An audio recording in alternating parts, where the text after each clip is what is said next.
Welcome to this week's episode of 20 Minute Tim's. Wilfried Nancy looks set to be announced as Celtic manager, and we are here to discuss it. I'm joined by Melly. Yes. And Stephen. What's happening, folks?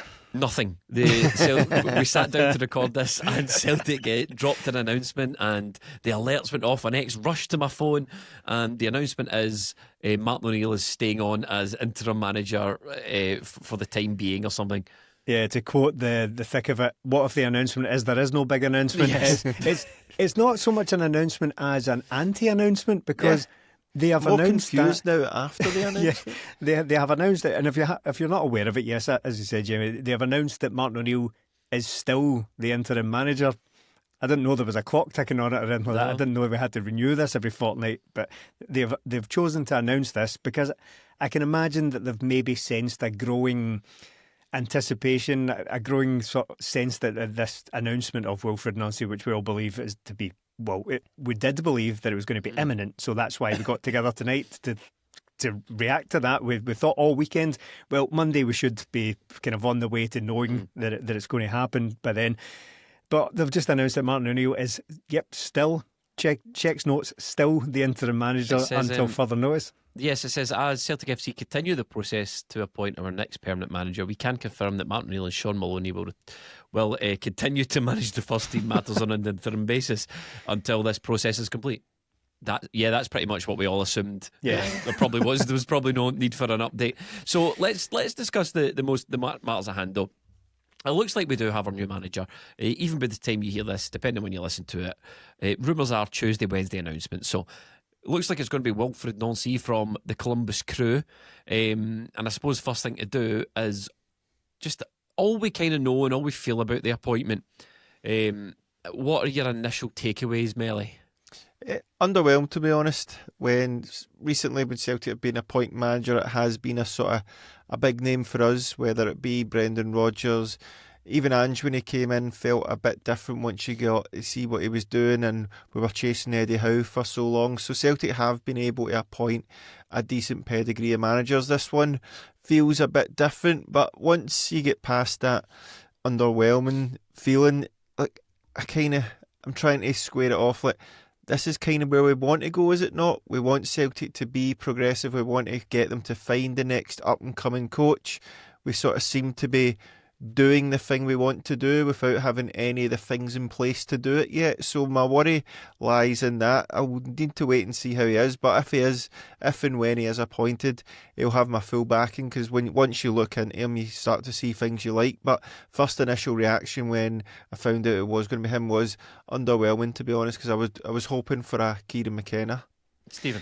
Well, yeah, it's interesting that just a week ago we all sat together and we recorded a podcast about the potential managerial appointments, and the three names that came up, Wilfried Nancy was the least spoken about. I think we basically just sort of shrugged and said, look, we don't really know much about this guy. It's just a name that has come up, and just in a week's time it seems to have become basically solid now that he's going to be the manager. We spoke about Kieran McKenna, we spoke about Kjetil Knutsen of Bodø Glimt, and these things just, for whatever reason, just haven't happened. I'm cautiously optimistic about it. I'm quite excited in some ways by it, but I do share everyone's. Look, I do get that there are reservations to be had there. It is not a Brendan Rodgers. It's not a Martin O'Neill. It's not one of those things. I don't to sort of push back slightly on the Ange Postecoglou thing. I don't know if there's necessarily the distinction there that it's all that different and a sort of profile of appointment. Certainly in this kind of valley we're in between managers just now. When we first heard the name, I thought you were going to go another direction on that. I thought you were going to say that they weren't as similar as some people are making out. No, what I mean by that is that in terms of like hearing the name, and we're in that just sort of lull between the managers where we've just heard the name, and as Melly said, you go away and you find out about the manager. That's just that was the process with Ange Postecoglou, and that it's going to be the process with Wilfried Nancy as well. I don't think there's like. When you look back, Ange Postecoglou was a big name, and this guy isn't. So I don't think there's that kind of distinction between the two. I think there's maybe an argument to be made that Brendan Rodgers, having him for 6 of the last 10 years, and to an extent going back even a lot further, Martin O'Neill, has maybe skewed perceptions and maybe skewed expectations a little bit, because we now expect a proven Premier League level manager to come into Celtic, whereas the circumstances, the situation regarding Brendan Rodgers was so specific that I don't know if we'll necessarily ever see that again. But we all that linked said, with big name managers, but like Eddie Howe, even like Maresca and stuff like that, it was sort of. but Maresca, Areola. Maresca was a novice at the time. He hadn't really done an awful lot. He was coming out of the Man City system. That he wasn't the Chelsea manager at the time. That was maybe just before he went to Leicester. So I do get it. All that to say, I do share the reservations about it. I'm not going to sit here and say, well, it's an absolute banker. We're going to just cruise to title after title. We're going to conquer the Champions League. No, but there are things about it, and we can maybe get into the reasons why, that I'm choosing to be kind of cautiously optimistic / quite excited about it in some ways. But I do get it. I sat there just last week and said I'd love it to be Kieran McKenna, but for whatever reason that's just not a possibility at the moment. Do you think it's sort of strange that from the moment that Rodgers left, this guy's name's been out there? No, just out of nowhere. But I don't think it's strange. That's what I mean. That it's obviously been planted there somewhere, because this is from the very start. He's been in the running order. He's been in the bookies lists and all that.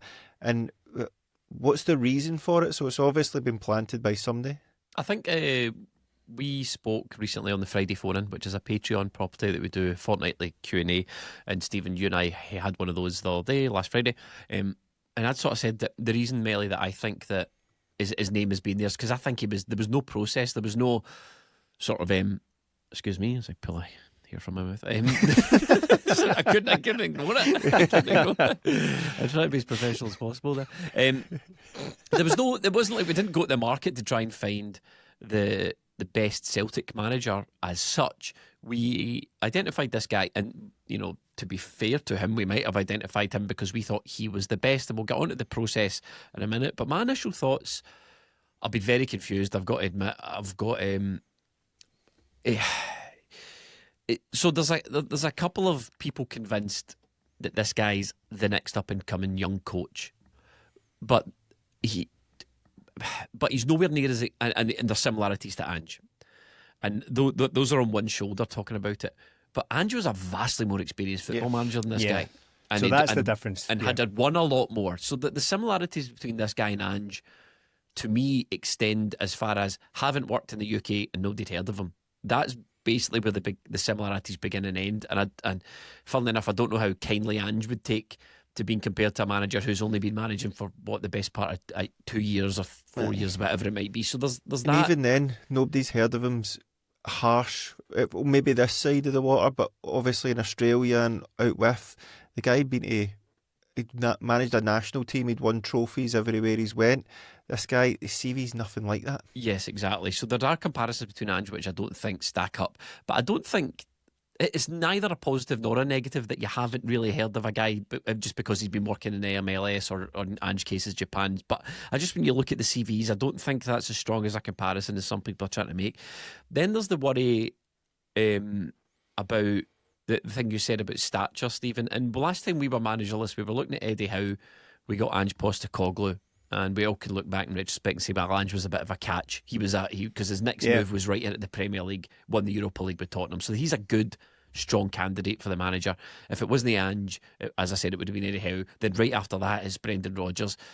Those are strong candidates, and now you're looking at the Celtic situation just now, and Wilfried Nancy has been sort of more or less parachuted in. Do we not attract these sorts of managers anymore? Are Celtic just not that attractive to someone that would, let me pluck a name out of the hat as an example of someone who I think is in the mould? Maybe you guys can correct me if I'm wrong, because I don't know an awful lot about the space of it. But say, for talk's sake, Eric Ten Hag, is he in the mould of an Eddie Howe? Are these guys just not? Is it? Don't even bother phoning me.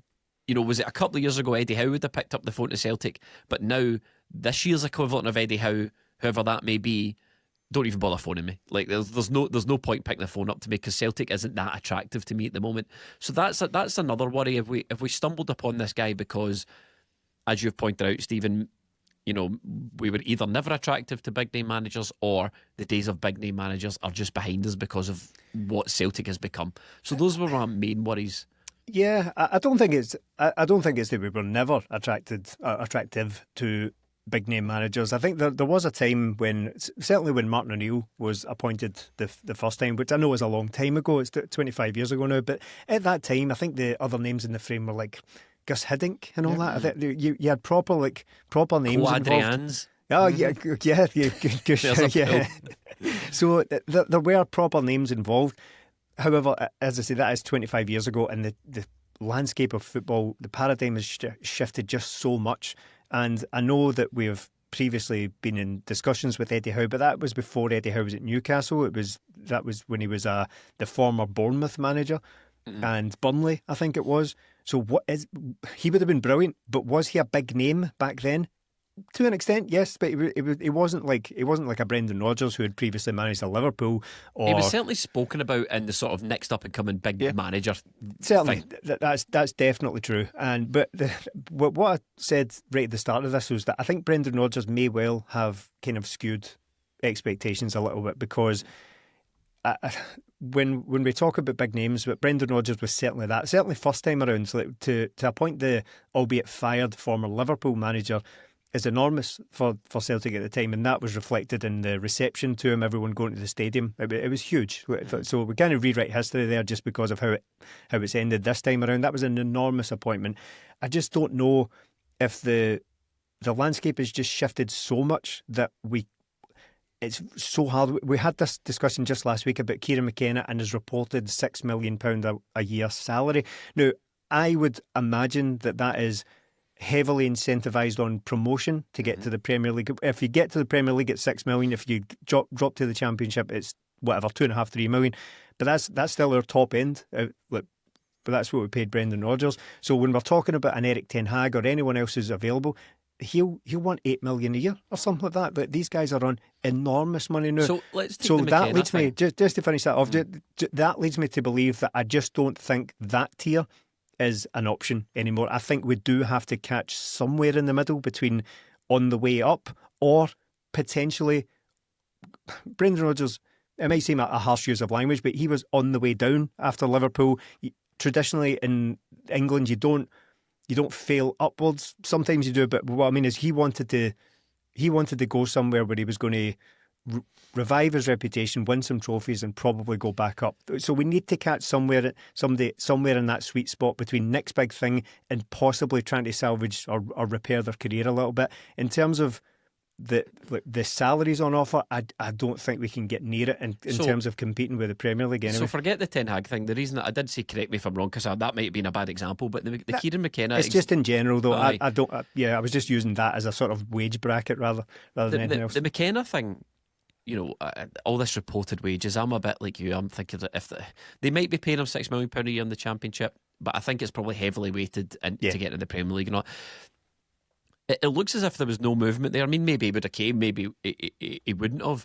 But Melly, there didn't seem a time too long ago where if a former Premier League manager who was currently now managing in the Championship, they would jump at the chance to come and join Celtic. But it seems like that's the whole point I'm trying to make. Is a Kieran McKenna type, is that in the past now? Are we just not an attractive prospect to these guys? Or have Celtic just chosen to do something completely different? That's the sort of the battle I've got in my mind. Yeah, I can understand where you're coming from. A lot of this could be timing, couldn't it? We were speaking about it beforehand. It's never happened in our lifetimes that Celtic have appointed a manager mid-season, and even then, if they were ever to do that, it's usually the firing goes on well into the new year, and then it's wait till the end of the season, and then maybe there's more options open to managers who have been out of work can weigh up their options and see what they want. So it could be a case of timing, that there's just not managers available right now, or the type of manager. But even then, if I'm being generous with that, Celtic are kind of, the big managers they've managed to attract have a connection with Celtic in some way, and maybe we've just ran out of guys like that. We've all said how we can't keep going back to managers because soon enough we're going to run out, and maybe we're just at that point now. The big name manager look, it's different now. People want to be coaches. They want to get the next big thing. The whole landscape's changed in that regard, and maybe there's just not those big name managers anymore. Maybe it's you want to go out and get the guys on the way up. So I don't believe that Celtic are out of the running for getting guys. It might just be a case of timing, but I'm also maybe coming to the reality that you're right, that maybe the Celtic job is the job that isn't really open to these guys. But at the same time, the last two managers we've got that we maybe think as Premier League managers have went on to be Premier League managers after Celtic. Rodgers went to Leicester, Ange went to Tottenham, so it might just be a case of timing, but I think we need to be smart on what we're doing with it. I'm just not sure we're quite there yet. So on the positive side of things for me, so that was the two negative weights for me. On the positive side of things, we aren't going back to the well for the tired old ideas that we've seen before. We are trying something new, and up and coming young coaches are everywhere, and his reputation in MLS is really strong. We've got some. We'll go to the Discord in a bit, but we've got one particular MLS fan in there who's been raving about this appointment and is really keen to see Nancy come to Celtic. There's a lot of buzz about him on sort of American football blogs, American soccer blogs. I was going to correct you there. I know. So there's to say he's completely out of nowhere, completely a left field appointment with no credentials, I think is completely wrong. The guy has got credentials. So I just to sum up my long-winded way, I think overall I'm excited and interested about the appointment. I'm excited and interested to see how it pans out, but I don't think there's any doubt that it is a risk. It is a risky appointment. What do you think, Melly, though? You sat down with Alex Barker from The Athletic to do a bit of a profile, and that's available on patreon.com/20minutetims on Wilfried Nancy. How do you feel about him coming from the MLS? I think it's a difficult one for me to place, because the MLS to me is, and I think Alex summed it up really well on that podcast, it's a league that has all the visuals and all the visual impact and all the glitz of a really strong football league, but the quality is pretty honking at times. It's got the diplomatic. I know it's got the Hollywood sheen, but the some of the teams and some of the players, and it's all like it's still a bit of a retirement home. I am worried about the leap. I'm worried about that leap from MLS to SPFL. Whatever you think of the quality of the Scottish League, there's no denying that being Celtic manager is a completely different pressurised environment to. And Scottish football is completely different as well compared to what he's coming from. Yeah, and that's probably my biggest worry, looking across the managers that have done well for Celtic in my lifetime. It's guys that have been there and done it somewhere and came in and knew what they wanted to achieve and were quite headstrong in that.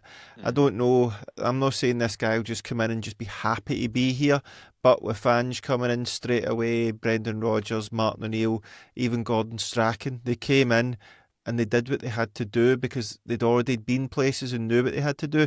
Now, it's a bit different. Celtic's different because you come in and that whole thing of you're expected to win, but these guys, some of them came in from teams that were winning. Others, like Martin O'Neill and Gordon Strachan, came from teams that were trying to stay up and be successful in their own right. So O'Neill had won trophies as well. Yeah, he'd won the League Cup and that. So I'm kind of worried about it in that regard, like you, Jamie, that look, Scottish football is different.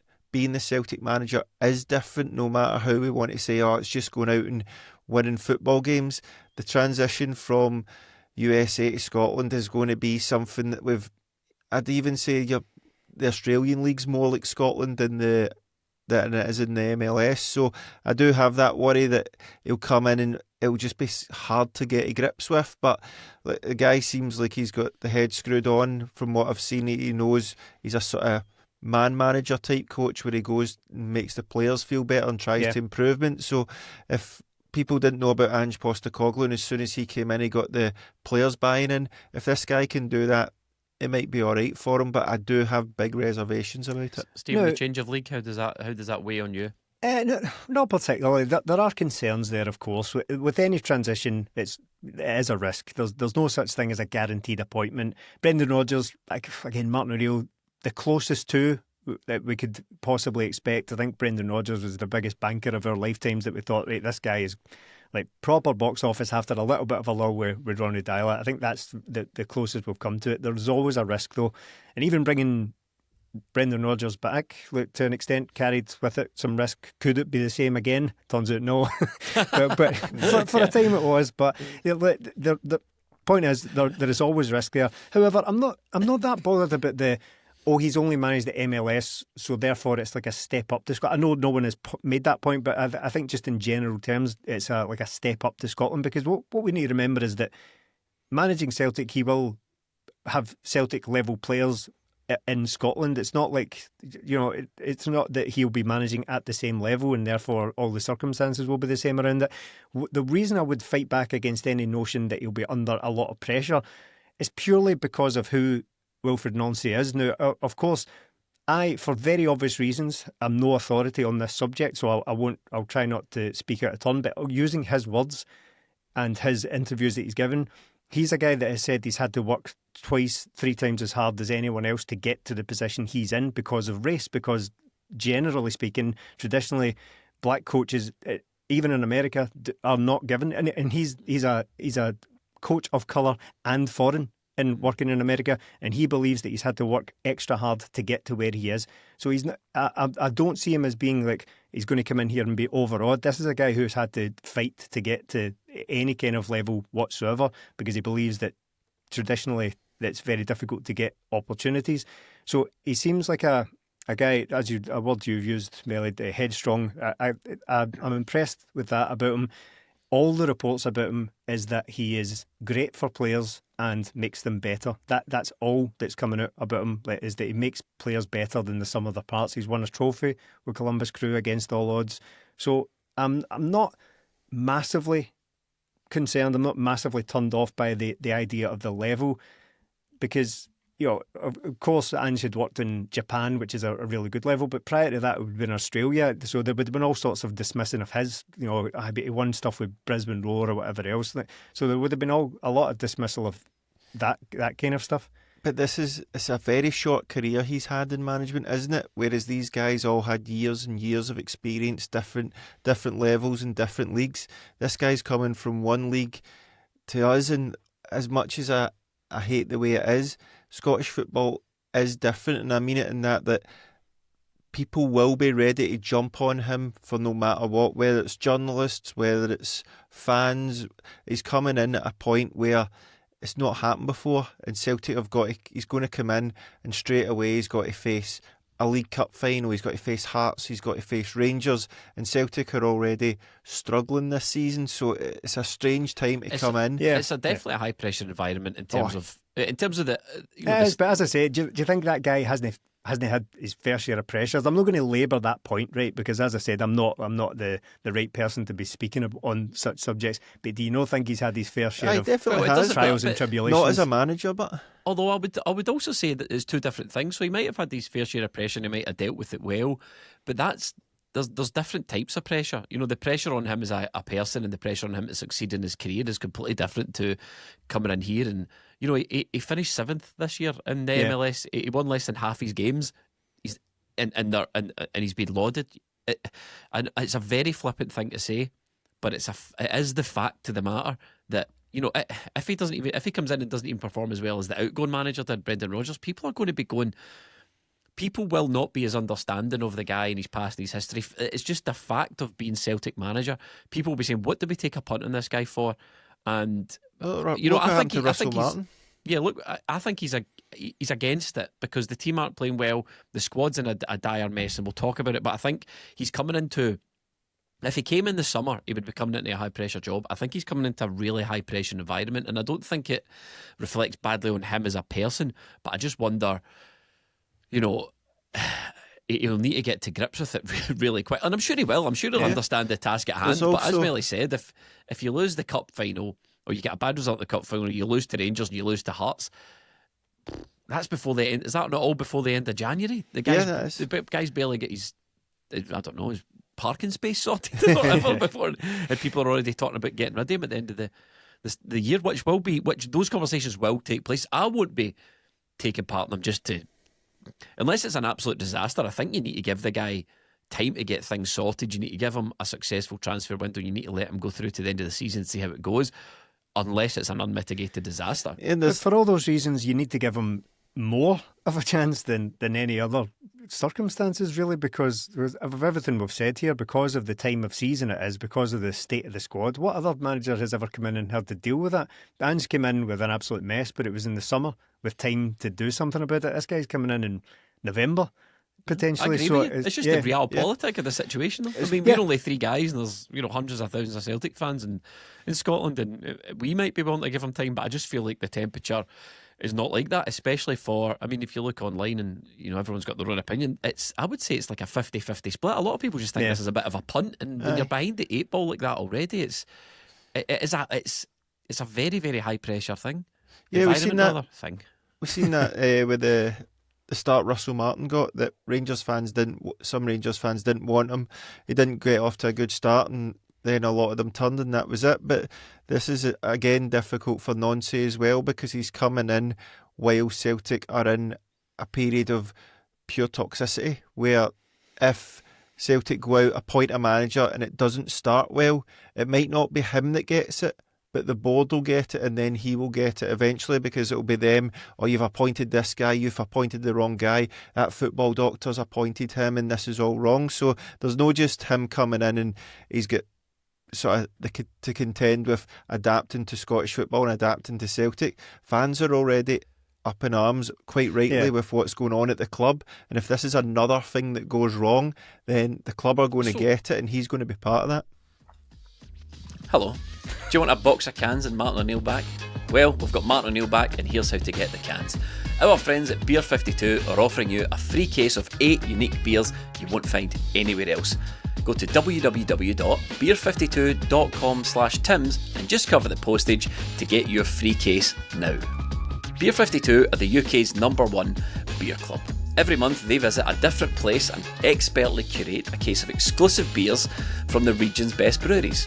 Your free case will include an eclectic selection of beers from the world's best beer countries, including the UK, Germany and the USA. This can from Buro looks amazing, and the beer is even better. The vibrant hop profile ensures it's bursting with flavour, while its rounded palate delivers a smooth finish that will keep you coming back for more.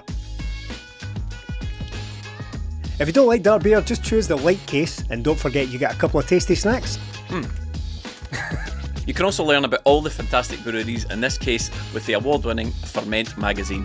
Even if, after all that, you're still unsatisfied, you can simply pause or cancel at any time. So that's www.beer52.com/Tims to claim your free case of insanely good beers now. That's beer52.com/Tims. What I will say is, from what I've seen from the guy and from what we've heard from the guy, he seems like, a very charismatic guy. Yeah. He seems like a really switched on manager. He plays a brand of football I think that Celtic fans are going to enjoy. Yeah. So it's not all doom and gloom. He's not coming in, Stephen, and he's going to be absolutely terrible. And oh God, it's going to be a disaster for the guy. I do, from the profiles and the clips of his football team that I've seen, it does seem like a really attacking, interesting way of playing that he's got. And from his interviews, he's a really passionate guy, speaks really well in the game, really intelligent, talks a lot about managing people and and the way he treats his players and all that sort of stuff. He's all about this community. I heard that he got sacked from his previous job in Montreal because the chairman wanted to come into the dressing room to have a go at the team after a poor performance, and he stood at the dressing room door and was like, you're not going in there, that's my domain, this is yours. And they ended up having a massive fight and a blowout, and he ended up getting sacked from his job. A bold yes man. He's already been. This is what I mean. Like, he's not just happy to be here. He's a guy who's got principles, and he seems to be a very forward-thinking, engaged young coach. So that I'm not just being all doom and gloom about it, but I just worry a little bit about the realpolitik of the situation and the general environment that he's coming into. No, you're absolutely right. It would be senseless of us to sit here and say, no, everything's rosy, it's going to be brilliant. Right? We need to be balanced about it, and we have to have the discussion as fully as we possibly can, and that is a very real situation. When you take I hate the word punt, right? And I know we've only used it as the kind of the proxy here, the kind of fans, that kind of view to be represented, even if we don't necessarily share it. But if you are going to take what on the surface of things seems like a gamble on an up-and-coming coach, then there's no sense in us sitting here saying, nah, don't get it. Yeah. It's a brilliant appointment, right? We have to have the discussion as balanced as we possibly could. But there are reasons to be, as I say, optimistic about it because of one, beliefs in football, because we know that, or rather I have thought in recent years that I really want to buy into the idea of the implementation of ideas rather than long-term stability under this manager. We're going to have him for 5 or 7 years. I'd rather have a guy who's going to come in, hopefully quickly implement ideas, get it across and have Celtic playing really well, and success comes off the back of that. We saw that with Ange. If you believe in what the guy's trying to do, then success will come of that. And that is another similarity to Ange, incidentally. The personality thing comes there across. There are parallels, even if it's not exactly the same situation. There are parallels there. And another one is that the guy's going to be written off as soon as he walks in the door. The guy's going to, the usual peanut gallery are going to come out and say that it's a ridiculous appointment. What was it? Absolutely not good enough. Whatever. They're going to Stephen find Robinson's there. He deserves a shot for his job. Steve Clarke. They should have appointed Steve Clarke, a man who knows the league and all that. So the usual peanut gallery are going to come out. And there's a lot of, I mean, Rangers fans are going to get involved, and everybody's going to feel a little bit nervous about getting a slagging off Hugh Keevins and Chick Young and all that. So it might make for a kind of slightly nervy environment. But I have to say, I quite like that. Nothing kind of gets me behind a project that Celtic are going on, an adventure quite like being written off and ridiculed like that. I remember it all with Ange, so that gets me stoked and fired up. So, from a pure sports entertainment perspective, give me this. Electrifying. Give me this over some washed up, been round the block, David Moyes type manager every day of the week. Give me something to get involved in, give me something to believe in, give me a guy to get behind. Yes. I would rather something like this every single day. And do you know what? See if he comes in and it doesn't work, so be it. Like that, it's there'll be other circumstances behind it, won't there? Because we've seen that Brendan Rodgers, a manager, an elite manager, as some would say, came in and struggled with this because of, again, that environment. So this manager's coming in. He might be a good manager or a good coach for Celtic, but it might not work out because of Celtic. The squad is the worst squad we have seen in a long time, if not ever. The transfer policy and strategy is the worst, if not ever again. And we're going into this behind in the league already, where we need to start winning games straight away. So everything around him is up against it. It's probably why he's getting a chance at this job right now, because Brendan Rodgers has left. But it just seems like the environment around him isn't there for him to succeed, which again, like Stephen, makes me want him to succeed even more. Well, you say that, but I mean, I think it's fair to say Celtic we've had a clear out, haven't we? I mean, Celtic, it's not just Brendan Rodgers that's been sacked. We've seen that we've had a clear out of his analytics team. We've had a clear out of most of his, if not all of his coaches. Only guys that remain weird that, because everything was fine and everything was great. Yeah, yet people are leaving left, right, and centre. We had a clear out of who left recently. Long-term commitment to this project to getting rid of absolutely everybody within about 3 weeks. We get rid of head of scouting. Fevre, the head of scouting. So there's been a massive clear out behind the scenes, and maybe some other sort of smaller figures have gone that they don't even bother announcing. So there's been a clear out behind the scenes, and it was reported that, Stephen, that this was Dermot Desmond's first choice. That's been reported. Michael Gannon for the Daily Record has sort of been across the story more than most people. This was Dermot Desmond's first choice. Why?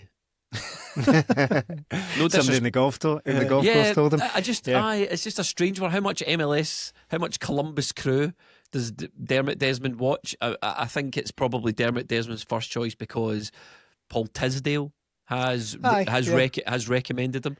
I can draw that straight line. I can draw the straight line between the widely reported connections between Tisdale and Ampadu, hasn't it? The connections there, who having previously worked with him. I keep forgetting his first name, but it's I keep wanting to call him Ethan, but is it Kwame Ampadu? Yeah. So Ethan Ampadu is the current player, and it's his dad that's worked with Tisdale and worked with Nancy. So I can obviously draw those straight lines. I can't quite make Desmond fit into this equation somehow. I'm not really sure whether he's just sort of overseen things that I don't know, or DJ whether it is Khaled Tisdale recommended him to him. So. Yeah. whether it's Tisdale has kind of brought forward this list, and it includes Kwame Ampadu. Kwame was the name that was on the tip of my tongue, right? So whether Tisdale has come to Dermot Desmond and Dermot Desmond's probably more leaning. Again, in my head, it makes more sense for him to want Kieran McKenna because he loves supporting Irish sportsmen and sports stars and all that. So that I don't want to make light of that. It's just something he likes doing with Dermot Desmond, right? He likes to kind of get behind Irish sport. So that, in my head, makes more sense. So whether that has become ruled out because it's prohibitively expensive. We spoke about that last week. It's just like, even if he's not on 6 million, as I said earlier, if it's 2 million, it's still quite a lot, and he's not Brendan Rodgers. So whether that's just been ruled out, and Tisdale has provided them with a list of 3 or 4 names, they've had discussions over it, and Dermot Desmond has said, yeah, like the sound of this guy. I could only speculate, but I can't really make Dermot Desmond fit in this puzzle somehow. It doesn't make sense in the however many years Dermot Desmond's been here. This isn't the type of manager he goes for. It was the only sort of left field one we can think of maybe is Ronnie Dylan. It was rumoured that was Peter Lawwell's man, and then since then Dermot Desmond's been heavily involved. So if it is him... Did Ronnie Dylan not have some sort of tie-in with the City group? Yes, I did. Was there not something there? And he was meant to be Keane's assistant, which was Dermot Desmond, of course. So it just seems a wee bit different, a bit left field appointment even for him. But Ange as well, though, as I say, we keep leaning away from Ange. Ange was mental at the time. That was like a way out of left field again, but there is that connection as well. But we keep talking about Ange as the manager he is today, rather than the manager he was for the first fortnight after he'd been appointed the Celtic manager, where everybody was spinning, having probably the exact same conversations as we are having right now. So I would give him credit for that being a bit of a left field pull, and there was maybe even discussions and arguments for a long time afterwards as to who was actually responsible for that, because what's his Don face? Mackay took the credit, Don didn't Mackay. Don Mackay took right to your face. He lied to your face, Melly. You were literally in the room and you asked him, "Is this your man?" And he said yes, without doubt.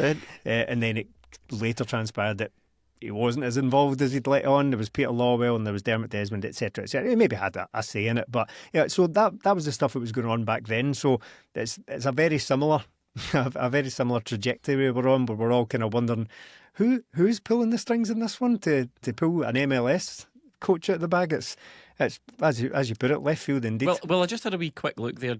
Ronnie Dyla was, of course, managing the MLS most recently at Atlanta United. So in 2024, Ronnie Dyla finished 9th on 40 points, and Columbus Crew finished 2nd on 66 points. So he's officially a better manager today than Ronnie Dyla is. Yeah, MLS Coach of the Year as well in 2023 was that. So there's certainly a pedigree there. So so I suppose the question is what you were talking about, Melly, like the structure isn't there and all that. It certainly looks like the opportunity to put the structure in place has arrived, and it looks like that's sort of been led by I'm not using that football doctor name. We all know he called himself that. Who cares? It's Professor now. I think he's giving himself a promotion. It's beyond absurd. So I think there's no doubt now, looking at the way things are shaping up, that Paul Tisdale has a massive say in how things are running at Celtic. You could turn your nose up at that, you could frown at it, but there's a lot of talk about structure. We want the structure in place. Celtic need a modern structure. So is this not the modern structure people want? Is Paul Tisdale not the de facto director of football here? Has he not got now a clean slate to put in the coaches and the assistants and the head of scouting and all the things that he thinks we need to succeed? Is this not the structure that people want? And what's your confidence in, first of all, what's your confidence in having this process led by Paul Tisdale? That's my question. It's two different questions, isn't it? I'm glad you pointed that out. That's my question to you, Melly, and it's the one I want you to answer, because I know sometimes you do like to answer a different question from the one you were asked. What is your confidence in this process of hiring a manager being led by Paul Tisdale? It's the way it should be. We sat here for a long time saying, why is that old guy that doesn't even go to AGMs, why is he picking the manager? Now we've got Paul Tisdale doing that, then it's kind of what I would want going forward. But we also have that hang up of, right, what is Paul Tisdale's role and why has he been here for however long, nearly a year maybe, and we've not really heard from him. But we want to be implementing stuff. We want these changes. We want changes to the scouting. We want changes to the analysts. We want him to go and get us good young coaches. And it's maybe a wee bit unfair on him that he's came in after Brendan Rodgers. So this is the first manager he'll have a hand in going for. And we are told were explicitly told that Brendan Rodgers was the problem, and if we get him out, then it the solves a lot of the problems. Yeah. So this is going to be sort of time to see the evidence now, because if Brendan Rodgers was a problem and was knocking back targets and didn't think any of the players that they were bringing to him were good enough, we'll start to see how that unfolds now. So I'm excited in that sense that Celtic are going out and getting a manager that the sort of head of football operations has chosen. I would just like a better head of football operations to be doing it, so it's not really fair for me to say that. So, Stephen, first question, do you think Melee answered the question I asked him? Right at the very end there, yeah. I think right at the last sentence there addressed the same the question to you, Stephen. Paul Tisdale, former Exeter manager, by all account Dermot Desmond's golf buddy, a guy who was appointed without really any process apparently into the club. What's the confidence you've got in someone of that profile leading all this change at Celtic? Well, the profile itself, again, kind of like the MLS thing, I'm not too concerned about that, because presumably he's shown something to get the job in the first place. Now, again, we could have the discussion about how exactly people get roles. Might just have a really good short game. Yeah, exactly. So I'm not too concerned about it. His profile, the man himself, I really don't know. I think this is a good time now that Brendan Rodgers is gone, and I'm not going to now start believing that, as Melly said, he was the single problem. That's it. The cloud is lifted, and we're all holding hands together, and everything's great around Celtic Park. I don't believe that, right? But this is a good time to sort of draw a line and see how it falls a little bit, right? To give an opportunity to people to get it right, because that's what we wanted, wasn't it? These are the demands we made of the board, was to fix this. Now, I am on record, to check the record, bud. I am said, and I've said on a number of occasions, that I believed people should have gone there and then, the day after Kairat, right? That was before everything went to hell in a handbasket, right? Or a handcart, right? That was before everything fell apart. I said that people should have gone after Kairat because the decisions that were made in order to delay transfers until after that should have cost jobs, right? So I'm not going to sit here and say that the board are fine now and this is a clean slate for everybody. But to an extent, it is an opportunity for them to prove that they're serious about this now, because people have been asking for it, people have been demanding it, people have been protesting, people have been demonstrating outside the stadium, inside the stadium, the lot, right? So this is their opportunity. We are now trying to get it the right way around, because for too long what we were doing was we were appointing managers and then trying to sort of wedge football directors of sporting directors, heads of recruitment. They were trying to wedge them in above the manager, when really it should be the other way around. It should be the guy above the manager who makes those decisions. We were getting it arse backwards for years there. So this is an opportunity to get it right for once, but that doesn't mean it's going to, and that leads me back to what you're asking about, whether Tisdale is the right guy to do any of that. The truth is, I don't know. There's probably a case to be made that if he is truly in charge of the recruitment of players, then it shouldn't still be here, because that's just simply not been good enough either. But with this now, this is the opportunity to show that we're heading in the right direction. And that's what I mean earlier about how we just kind of need to give this a chance. We need to see how this plays out. And I'm going to get right behind it, because I really desperately want it to happen. But I do have my doubts. I do have my reservations about whether that guy is the right person to essentially entrust your club over to. Because this isn't like one of the Red Bull clubs or one of the Man City group, or the City group rather. They're all built towards everything, funnels towards like putting all of the right people in place. We've just got a kind of it's odd, isn't it? Like quite stale and lazy board sitting up there, and then stick this guy in, then he's appointed a coach. So does that suggest to me, right, everything's fixed, we're going the right direction? I don't know, but I need to give it a chance now. It's an odd one for me, because and I've got a bit of a doozy of a question at the end. Right. It sort of ties into this, but I am. It just seems an odd way to run a football club, to have in effect the ex-Exeter manager, whatever you think, and I'm sure he's worked in football with other clubs and all that. But I've had a look on his website and I've read what he's never worked at, as far as I can gather, an Arsenal, a Liverpool. He's never worked at any club that we would aspire to be. So we've got him in, and he's kind of been dropped into position because he's got a contact with Dermot Desmond. Okay. And then the next manager he's got a hand in hiring, he worked with his assistant manager, so there's a direct contact there. It just seems, for me, a bit too handy. On the other hand, you know, the only reason we're getting Nancy is because he knows Paul Tisdale. And and we've got a connection there, and we've managed to secure one of the best coaches in America. And that to me is less believable. I don't have a great deal of confidence in Paul Tisdale. And do you know what? That's partly Paul Tisdale's fault. Yeah. Because we've not heard a peep at the guy. Nope. It's the clothes in it. All we can go on. It's the cravats. Yeah, on his own. I was on his website earlier on, and he was talking about how he's a brand ambassador for Ted Baker. And you're like, who cares? Who cares? You're a football guy. Let's do football things. Save it for LinkedIn, bud. Yeah. Save that pish for your LinkedIn. Save it for the high performance podcast in 6 months once you get the bag for Celtic. My point is, that's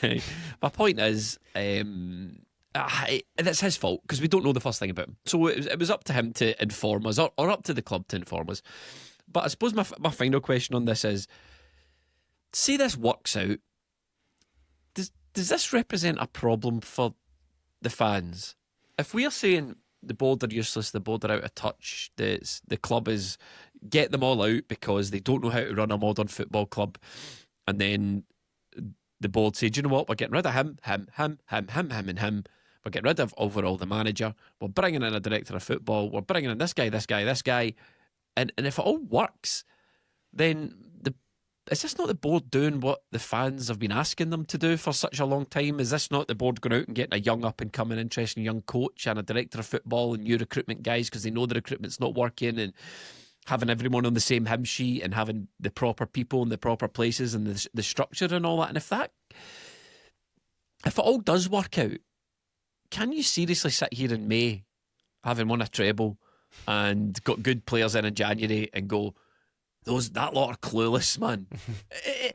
As much as I want to say that in my heart of hearts, can you, if the results are positive, still turn around and say the people that put those wheels in motion to bring around those positive results by taking bold moves, by sacking the manager, when even I wouldn't have sacked him? I would have stuck with the manager. Lots of Celtic fans would, by taking the bold moves to do these things. Can you They really? didn't do that, but I know. Just to ward off all the comments underneath us on YouTube, he officially resigned, and Yes. we don't really know that he was sacked. Well, listen, first of all, feed the algo, so comment all you want, right? Yes, he officially resigned. Okay, he goes, but you know what we mean, like a meeting came around where Brendan Rodgers resigned, but the meeting was, do you want to resign or can we sack you?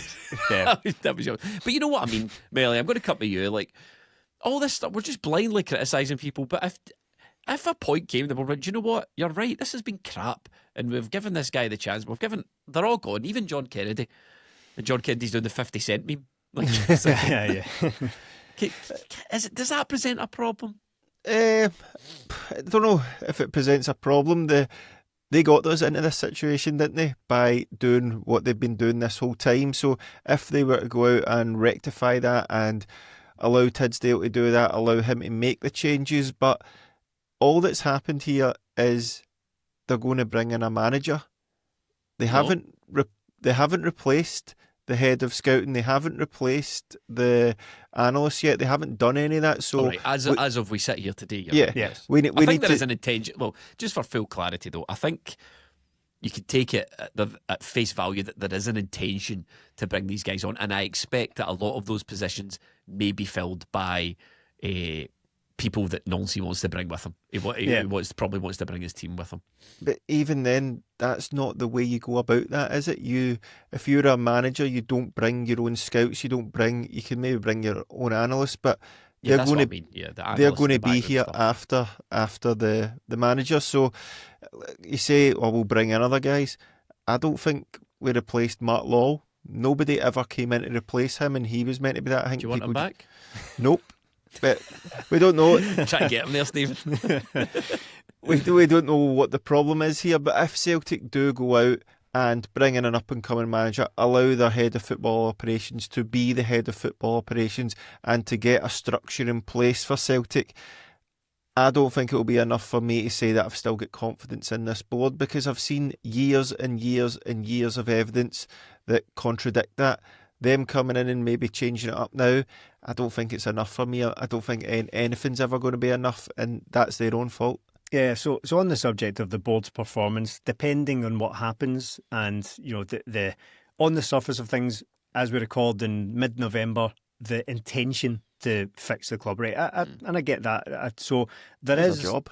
Yeah, it's a job. So there is an element there of we've driven it to a lamppost, and now we want credit for reversing away from that lamppost. Look, we've fixed it. It's like that. It's the video of reverse. Well, So hold on. They might argue that they've not driven into lamppost.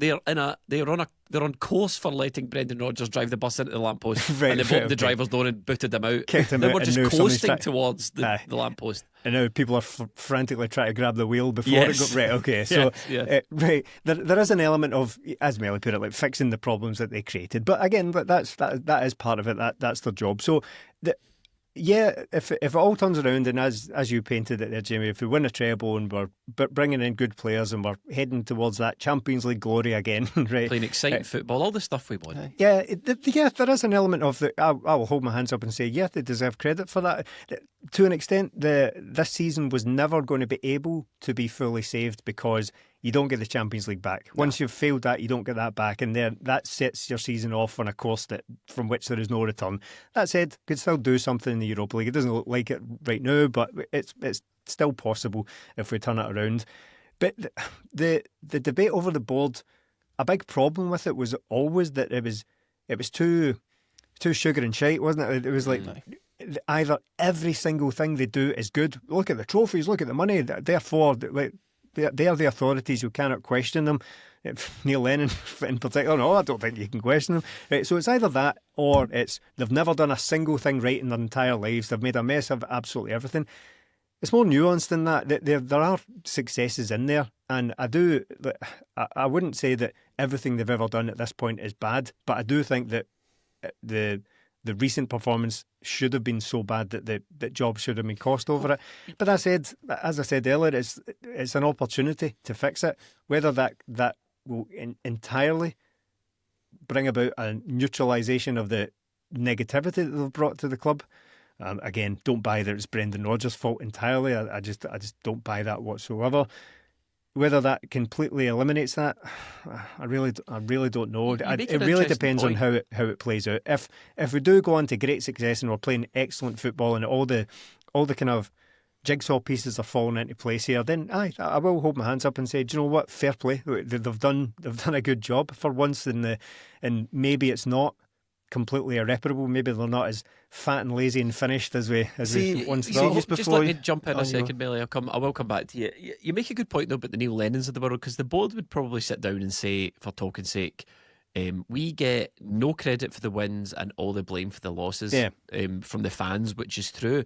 But if this massive clear out and reshaping of the club, which I think it's fair to say that's what we're looking at, if this is a disaster, you're right, people like Neil Lennon wouldn't be coming out and saying at that point. It would be the manager at that point. So it would be the people who back the board would then be throwing the manager under the bus, as we saw with Neil Lennon. So there is a sort of proven track record of success. Like if this goes badly, that's what we're going to get. So don't say that it's going to get thrown right under the bus. Really. Yeah, it's just I don't think for me it's going to be a case of Celtic go out and win the league and win another cup and it's all is forgiven, because we can do that. We should do that. We've got what should be the best players, what should be the biggest stadium, the most money. We should go out and do that.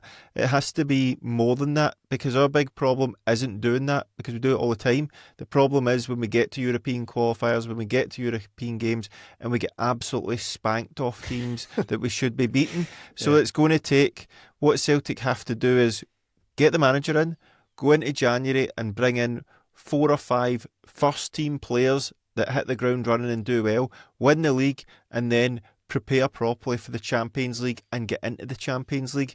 That's a big, big ask of people that we have got years and years of evidence that quite clearly can't do that. Yeah. So let's run to the Discord. Patreon.com/20Minute Tims is where you can join the Discord and you can get extra podcasts, extra videos, and extra writing, and you can support us.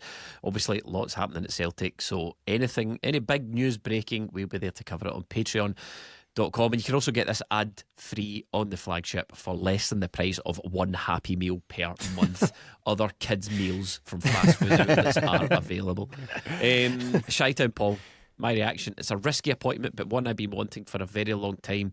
He won't be given many chances by the fans, but I'll be buzzing if it's confirmed. Hopefully he gets a couple of transfer windows. Shout out Paul is the MLS fan from Chicago that I was referencing earlier on. Julianne, I'm feeling fairly positive about Nancy. I think it's a little different, but I'd rather appoint someone like him than another Lennon. We kind of, she did say, Lenny, I love you, but that we sort of echoed that, didn't we, Stephen? Yeah, I think it's, I think there is a lot of merit to doing something completely different. And I would be a hypocrite if I sat here and said, no, take a risk, go for the up-and-coming guy, but no, that guy, something different, something we've seen before, someone who's won leagues in preferably Scotland. So I do get that. I think it is, and that's what I've said all along, or I tried to kind of stick to, and what I said up front. There are reasons to be quite excited about this if it goes well. Again, there's a lot of caveats in there, and it is very, very risky. But there's only two ways it's going to go, isn't there? It's going to go brilliantly, or it's going to be an absolute disaster. It seems like it. I strap in, so I think that's. But again, I quite like that. No, I don't. I want to be clear about it. What I'm not saying is I'm really excited if this goes off the rails. That's going to be it's going to be thrilling. That sort of stuff. No. But what I mean is, the anticipation of getting on the roller coaster, going on this adventure together. I like that. I like that, and I feel that for whatever reason. In recent years, and if you want narratives, go and watch EastEnders. That's what I heard. It kind of proved itself throughout the Ange thing. Maybe not at first because of how it started, right? But throughout the Ange thing, it felt like it was us against the world because of how much he'd been written off and because he'd been ridiculed. Oh, Australia? As if Australian managers, that's not even real. So I remember all that sort of stuff. So I do get the excitement about it. It feels like we're all.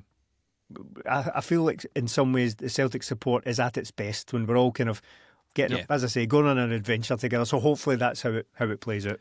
Kieran, I wanted you and we're getting you. However, there are still clear issues at the top that need fixed, which is what you sort of said, Melanie. I think we can all really get on board and agree with that. I think it just drop shipping a manager at the place isn't going to solve all the problems.